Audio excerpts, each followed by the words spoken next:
Bonjour à toutes et à tous et bienvenue dans Objectif Cloud, une série de podcasts conçus par les experts de Capgemini pour faciliter l'adoption du cloud.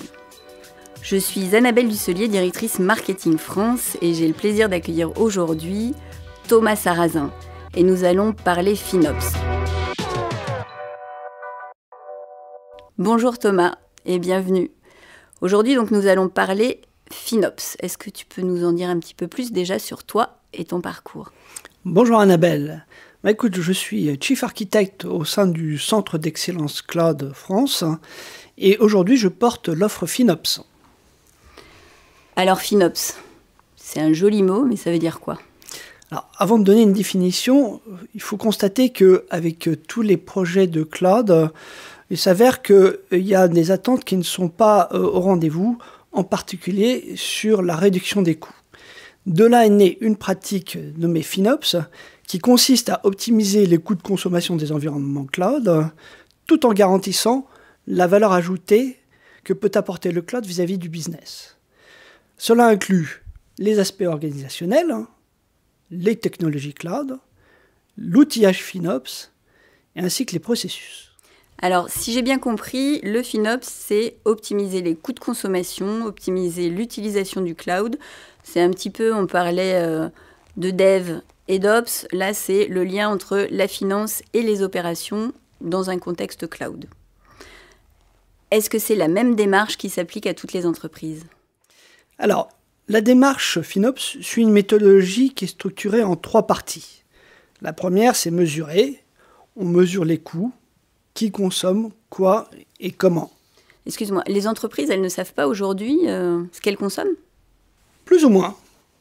Les entreprises ont une vision assez high level, mais lorsqu'on veut commencer à travailler de façon plus fine sur l'analyse des coûts, c'est là qu'on voit qu'il y a encore un gros travail à fournir, en particulier sur l'analyse des assets. Et pour ça, il y a des approches en utilisant des labels, ce qu'on appelle des tags, pour pouvoir allouer les coûts de façon plus fine. Le deuxième partie, c'est optimiser. Et là, on va s'attaquer à travailler sur des axes d'optimisation des coûts. Donc, on peut travailler sur différents aspects d'optimisation, sur, par exemple, la chasse au gaspillage avec toutes les instances qui ne sont pas utilisées. On peut travailler aussi sur le resizing, alors on va dire en français, sur le redimensionnement des instances, mais également on peut travailler sur l'optimisation de l'usage. Un exemple simple, des environnements de test ou de dev n'ont pas pour objectif d'être allumés 24 heures sur 24. Et ça marche comment en fonction des entreprises ? Est-ce que tu peux nous éclairer, nous dire s'il y a des secteurs d'activité où on a déjà beaucoup d'expérience ? Alors,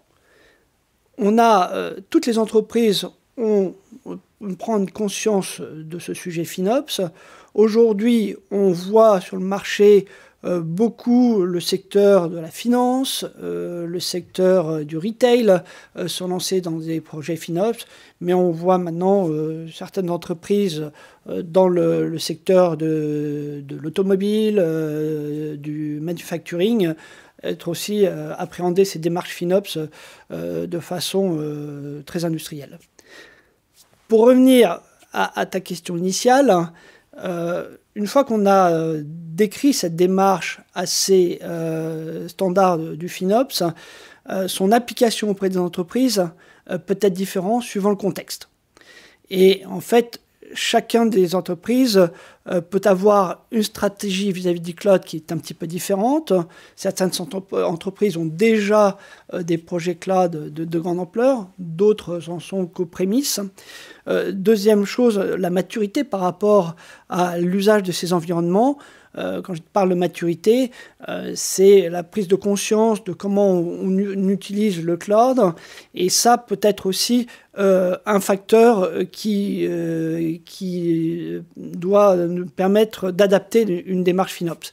Et enfin, Un autre facteur, c'est l'organisation de l'entreprise. On ne va pas avoir une démarche FinOps pour une PME, une entreprise avec une organisation très, très simple, versus une organisation qui est beaucoup plus large, distribuée à travers le monde. C'est clair. Est-ce que tu pourrais nous donner un ou deux exemples ? Bien sûr. Alors, deux exemples. On a accompagné récemment une entreprise qui démarrait dans l'usage du cloud et qui a pris conscience dès le début qu'il fallait lancer une démarche FinOps. Et donc, nous avons accompagné cette entreprise plus dans une démarche d'évangélisation. Parler des bonnes pratiques, de façon à ce que dès la genèse des projets cloud, ils soient dans une logique FinOps by design, on dirait. J'ai un autre exemple en tête où là on est face à une entreprise qui a déjà depuis au moins 2-3 ans une démarche FinOps au sens elle travaille sur son forecast, a des bonnes pratiques FinOps, mais avait besoin d'un accompagnement pour aller un peu plus loin dans l'amélioration continue et donc aller plutôt dans le détail et trouver des axes d'optimisation plus flagrants pour pouvoir optimiser sa facture cloud. Merci pour ces explications. Est-ce qu'on peut dire que l'approche FinOps, c'est une approche de niche, très ciblée, ou est-ce que ça s'inscrit plutôt dans une démarche vraiment globale pour les entreprises ? Alors, évidemment, ce n'est pas une démarche isolée à l'initiative d'un responsable IT ou d'un responsable financier. C'est vraiment une démarche globale qui doit permettre à l'entreprise, tout en accélérant sa transformation digitale, d'assurer une optimisation de ses coûts et supporter les nouveaux services offerts par les fournisseurs de cloud. Donc aujourd'hui, l'approche FinOps, elle est vraiment au cœur de la transformation cloud et nous ne voyons plus une seule stratégie cloud qui n'intègre pas ce volet aujourd'hui. FinOps, alors dans le nom, ça porte finance. Est-ce qu'on parle uniquement de FinOps ? On a parlé du lien entre la finance et les opérations. Avant tout, est-ce que c'est, ou après tout, est-ce que c'est surtout et uniquement de la finance ou est-ce qu'il y a autre chose ? Non, absolument pas. Et dans la discussion FinOps, c'est la valeur business qu'apporte le cloud qui doit être au cœur de la discussion. Il ne s'agit pas de faire du contrôle de coûts et la réduction de coûts sans imaginer l'impact sur le business. Et c'est bien le challenge du FinOps aujourd'hui. Donc c'est une concertation avec l'ensemble des acteurs de l'entreprise pour décider des bonnes actions à prendre d'un point de vue FinOps. Et pour cela, on peut mesurer son efficacité dans le temps en mettant en place des indicateurs spécifiques au FinOps. Et tu parles des acteurs qui sont impliqués dans cette démarche FinOps, mais dans la réalité et dans les faits, c'est bien aussi d'avoir des choses un peu ancrées côté pratique. Qui se charge de ces démarches ? Alors, on met en place une gouvernance FinOps qui doit être porteuse du sujet et mandatée pour. Cette gouvernance FinOps va être portée par un ou plusieurs profils. Cela va dépendre de la taille de l'entreprise, de l'ampleur de la tâche au niveau FinOps. Ensuite, cette gouvernance va fédérer un ensemble de contributeurs qui représentent les différents métiers de l'IT. On va y retrouver des architectes, des développeurs, des représentants des opérations, mais également des représentants du business qui vont pouvoir aussi aligner la stratégie cloud avec ce qu'on attend du FinOps. Et enfin, évidemment, la finance.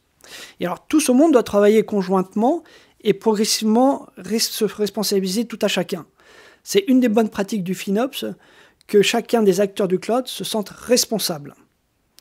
Enfin, la gouvernance doit travailler sur la communication de façon globale et la plus transparente possible sur ses activités et ses résultats.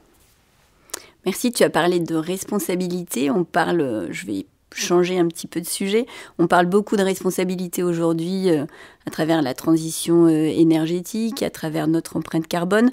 Est-ce qu'on peut dire aujourd'hui qu'il y a une convergence entre l'utilisation de FinOps et tout ce qu'on met autour du Green IT ou tout ce qui va permettre de freiner ou en tout cas de réguler notre empreinte carbone, par exemple ? C'est un très beau constat. En fait, on voit net cette convergence. En fait, les entreprises aujourd'hui ont beaucoup d'initiatives autour du Green IT, de façon isolée, une approche FinOps, mais on voit bien la convergence qui arrive.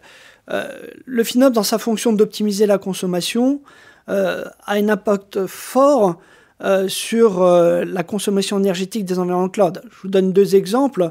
Lorsque on va réduire le nombre d'instances dans le cloud qui ne tournent à vide, ou par exemple de redimensionner les environnements à la baisse, on voit tout de suite l'impact positif que ça va avoir sur la consommation énergétique. Donc, on va avoir cette convergence des 2 mondes ou des 2 initiatives que sont le Green IT et le FinOps. Donc, ce n'est pas seulement une optimisation des coûts qui permet ou des consommations qui permet de développer nos projets cloud, mais ça a aussi un impact écologique, on va dire. Tout à fait. Ça peut y contribuer en tout cas. Absolument. Notre podcast s'appelle Objectif Cloud. Quel est, Thomas, ton objectif pro ou perso pour conclure ce podcast pour l'année 2021 ? Une difficile question. Écoute, perso, je me suis mis à la guitare cette année, donc j'espère d'être d'ici à la fin de l'année, être capable de jouer quelques morceaux. D'un point de vue professionnel, il est clair que mon ambition pour 2021, c'est que le FinOps devienne une pratique au sein de l'entreprise et qu'elle soit généralisée. Merci beaucoup Thomas d'avoir répondu à mes questions. Merci à toutes et à tous de nous avoir écoutés, d'avoir écouté ce 3e épisode de la nouvelle série de podcasts Objectif Cloud. Si le podcast vous a plu, n'hésitez pas à le partager. Vous pouvez aussi télécharger notre guide Transformation Cloud, les clés du succès, coécrit par Thomas Sarrazin.